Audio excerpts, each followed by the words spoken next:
Hey, what's up? This is Nick with Ultimate Motorcycling, and today we just got done riding something that I've been really excited about. In fact, this is probably one of the bikes that I've been most looking forward to the entire year. This is the brand new 2023 Kawasaki ZX-4RR.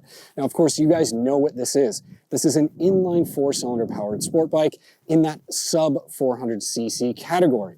To be specific, this is a 399cc engine, but the fact remains, this bike is, well, the reason it's exciting is because it's a bit of a rare beast. The market doesn't have these right now, but if you wind back the clock a bit, back in the 80s, these things used to be the heavy and hot and heavy issue back then.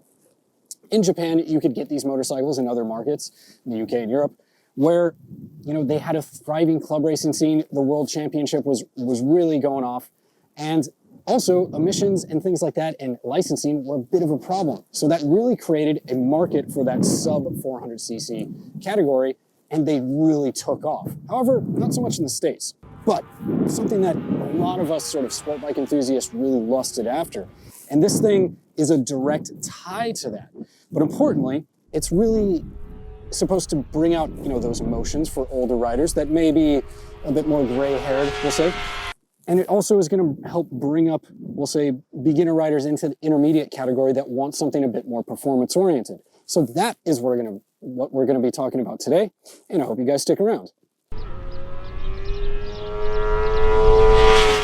Of course, the first thing I want to talk about today is the inline four-cylinder engine. This thing is a classic screamer motor.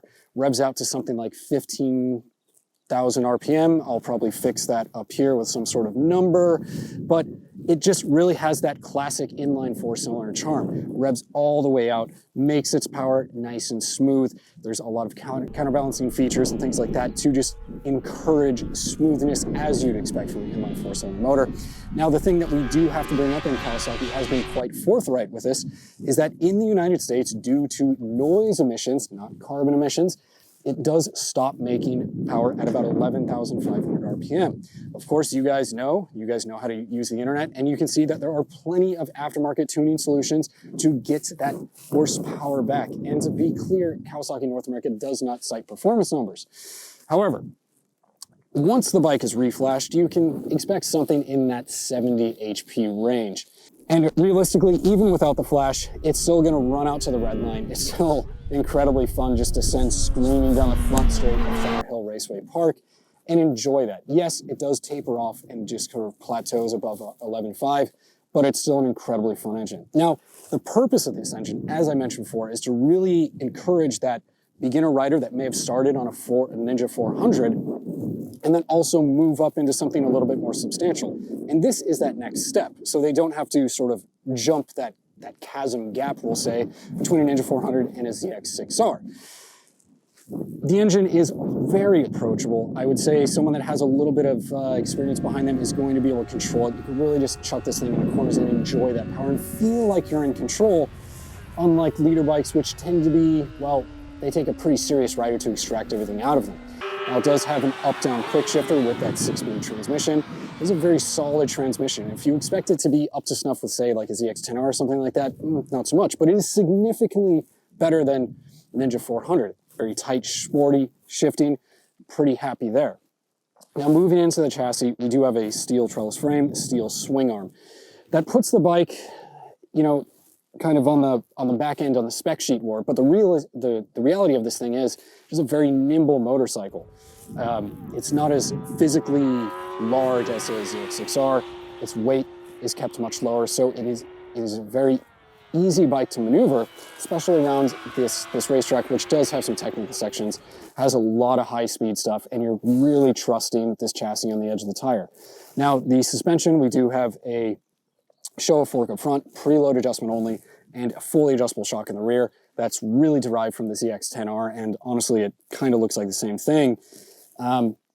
And the suspension, despite the fact that we are lacking some adjustment features that would be on more expensive motorcycles, you get a very plush and controlled ride. And those are two things that are very crucial for you guys to understand.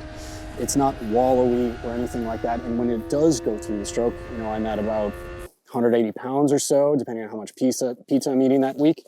You know, it really holds itself together. And just so you guys know, we're using the stock Dunlop GPR 300 tires. We weren't on, race rubber or anything like that. So overall, I'm very happy with that in the chassis department. Are there things that I'd like to change? Yes, I need more rebound damping, compression damping in the fork, and increase the spring rates to better suit my weight. But that's kind of getting into the nitty gritty. The other things I want to talk about is that, some of the other selling points here is that it does have, modern electronics, does not use an IMU, again, to save money, but we have a ride-by-wire throttle, very smooth, multiple ride modes. You have sport, road, and rain, and then traction control and ABS as well. Traction control is adjustable. You can disable it. ABS is not. But that said, even in hard braking zones, these 290 millimeter rotors up front with an axial master cylinder, the braking feel quite good, quite progressive, and you can get into the ABS a little bit, but overall, the braking performance is a cut above a Ninja 400. Obviously, it has double the rotors. All of the electronic settings are adjustable via a 4.3-inch full-color TFT display seen on numerous Kawasaki models. It's clean, clear, and simple. What else do you really need? The user interface does need a little bit of work, as switching ride modes can be a bit confusing at first. That said, we should note that the ride modes themselves don't adjust the throttle map.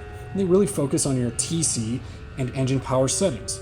Save for a slight hint of abruptness when first cracking on the gas, the ride-by-wire throttle is great.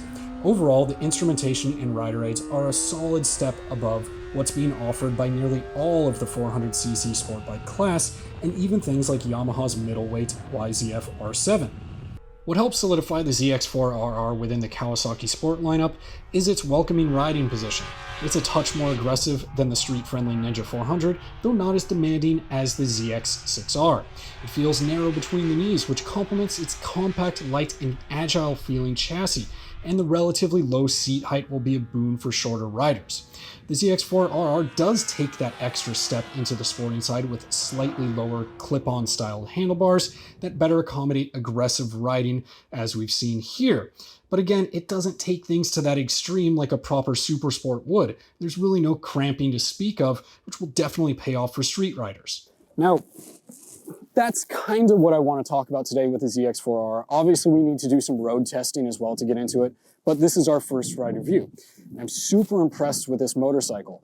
And honestly, I really hope that this sort of lights a fire for sport riding with a new generation and attracts, guys and gals that might want to step down from bigger bikes and enjoy, what many of us have been preaching about little bikes and building your skills. That said, I think Kawasaki is definitely onto something, and hopefully some other brands get in the game as well. So, this is Nick with Ultimate Motorcycling, and as always, if you guys have any questions, go ahead and drop them down below, and we'll get you some answers. Now, take care.